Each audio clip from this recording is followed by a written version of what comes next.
Is this the cheapest, most best value whiskey that I have had on the channel?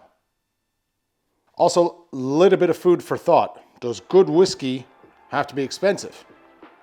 Can cheap whiskey be good? Let's drink some whiskey.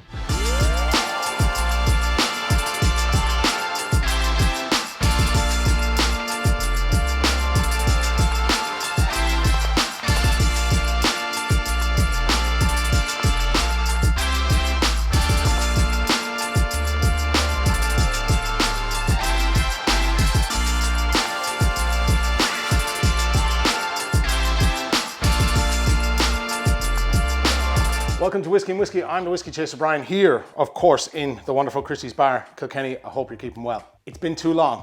I do apologize. We took a step back from the channel. I say we as a collective here in Christy's, we took a step back, took a little break to kind of rejig things, think of new things to bring to the channel. And we've been working behind the scenes tirelessly, I might add, and it's early and we're here and we're ready to move forward. So while I was doing a little bit of scrolling recently on the old Facebook face, I came across a little bit of a post. I thought that was interesting. Somebody had posted up regarding a question, a certain whiskey that they had bought from a certain shopping store. We call them Tesco's. To my American friends, it's like Walmart's. Yeah, they do clothes and food and alcohol too. So this post was put up and I couldn't get over it. A 12-year-old whiskey that was 35 euros. 35 euros. Now, if you take into account some of the 12-year-old whiskies that we have here in Ireland currently, there's one or two off the top of my head that I can think of that run between 65 euros and 95 euros, depending on the strength. And let me think. There's probably a handful of other whiskies in or around that price point with that age statement that are twice the price of what this is. So it got me thinking. First of all, I have to get one for the channel and put it out there to those who watch and want to maybe save a few euro. To my American friends, I'm sorry, you can't get this over in America unless you come across a Tesco and this whiskey. But this is Tesco's finest 12-year-old single malt Irish whiskey finished in PX sherry casks. So while we're on the topic, this does adorn the name of cask master Brendan Coakley, who was kind enough to give me a phone call about this bottle through Owen Cooney, who put me in touch with him. So thank you, lads, for reaching out. I did have a couple of questions regarding this. Now, to confirm, first and foremost, let's get this out of the way. This is Cooley single malt. Where it originated, it was matured and then blended with other single malts that had PX in it in West Cork. So through another company, which it wasn't disclosed to me where that company was. So it's changed hands a numbers of times. The main thing to understand is this is Cooley liquid right here. 35 euros. 35 euros. Did I mention I paid 35 euros for this? Anyway, just because it's a 12-year-old whiskey, it doesn't actually mean that it's a good 12-year-old whiskey, or does it? The question has to be asked. Fairness. I mean, Cooley do great whiskeys. I can't really think of a time I've had a bad whiskey from Cooley, to be honest.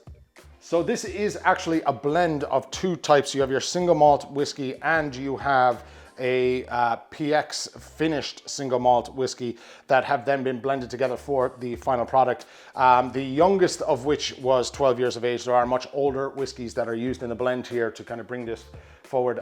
Brendan himself now is working for Mary's, which is a sub-company under Boan Distillery. They do kind of creme liqueurs and the likes. So that's where Brendan is now. But as he said on the phone, it was nice to see his name on a bottle, which it still is.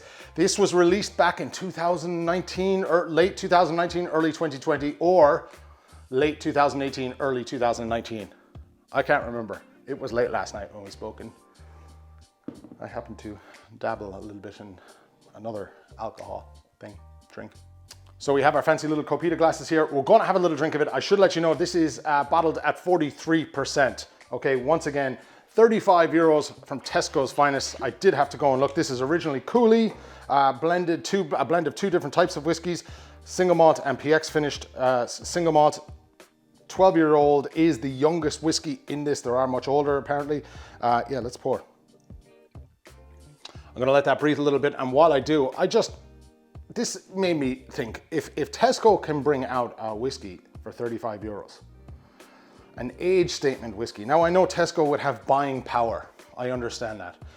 They probably, bought thousands of bottles of these, and they did. It's still available. Don't know for how long after this video, but it's still available. But for 35 euros, I don't know how they managed to get it that kind of cheap. We see a brand new whiskey that's come out in recent days from a major whiskey distiller or distillery, and it's nearly double the price of this, and there's no age statement on it. And they manufacture whiskey, or they distill whiskey out the back end. So I don't know, honest to God. Buying power, maybe the casks. I can't see Cooley whiskey or the casks being bad. I can't see it. We drink. So I've given this a little bit of a chance to breathe a small bit before we do the tasting notes. Again, 43% ABV, 12-year-old, PX finished, single malt from Tesco's finest. You know the price. If you don't know the price, it's 35 euros. I've said it 35 times.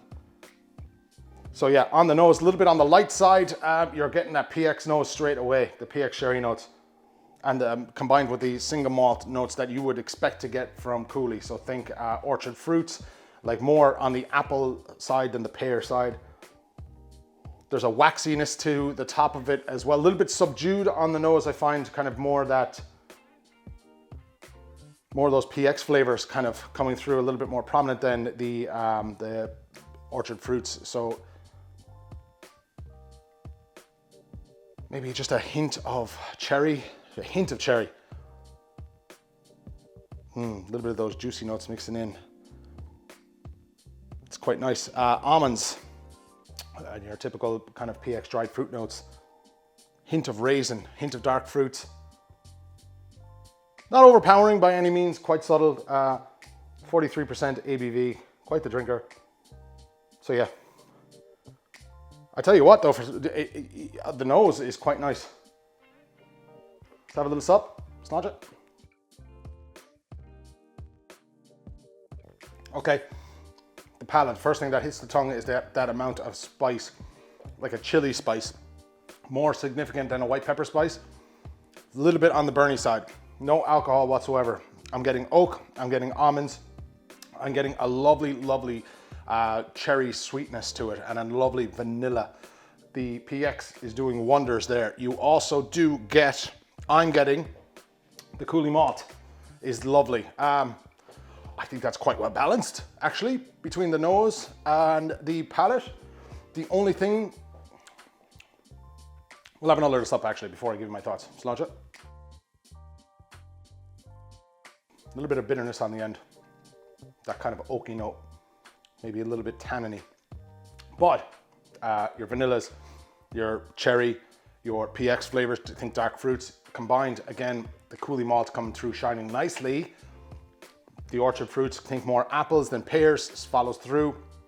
The only thing I'm not really mad about, the finish is quite nice, it's quite long, it's still there. I'm not mad about the spice on that. It's just, that makes it a little bit hairy for me. But in saying that, the finish is still going. Yeah, touch waxy, kind of, there's almost like a waxy note there that's hanging on for a little bit. Other than that, your oak, almonds, and the sweetness there. It is quite a sweet whiskey. That's the PX doing wonders there as well. Yeah. So, to put this into perspective, I've just found my new everyday drinker for 35 euros. Is it perfect? No, of course not. Show me a whiskey that you think is perfect and I'll show you its flaws. I show you a whiskey that I think is perfect and you will see its flaws. Yeah, I mean, to each their own. Do I think it's crazy for 35 euro? Absolutely. Absolutely. How this has gone under the radar, my radar, for so long. And I suppose, do we suffer a little bit from label kind of envy or influence? Because this says Tesco's finest on it? We walk past it, we go, nah, not for me. Maybe we shouldn't. maybe we should stop. Maybe I should do a video on cheap whiskey and see which is the best. Coming soon, I'm going to do that. But to sum up, for €35, no brainer. The only thing I didn't like about that was the little bit of spice kind of, and the little bit of bitterness on the finish, but surprisingly, very, very good. So yeah, total shocker that this has gone under my radar for so long.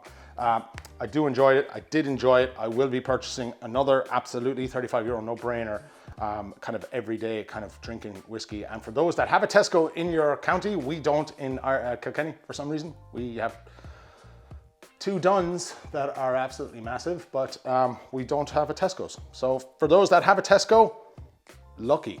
I had to go to, where did I go? Waterford for this. And I picked it up. So yeah, well done Brendan Coakley on choosing a nice whiskey. Well done Tesco's Finest on bringing out a nice whiskey, very affordable whiskey. If you've had it yourselves, what do you think below? Remember, that is Cooley, so I'd love to hear your thoughts on it. Leave a comment below. And don't forget to like and subscribe as we're moving forward into a new dimension. So we have plenty more videos and stuff coming your way.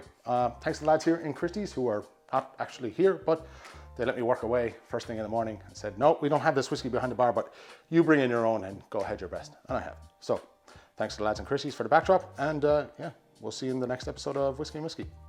Chase her out. Sláinte.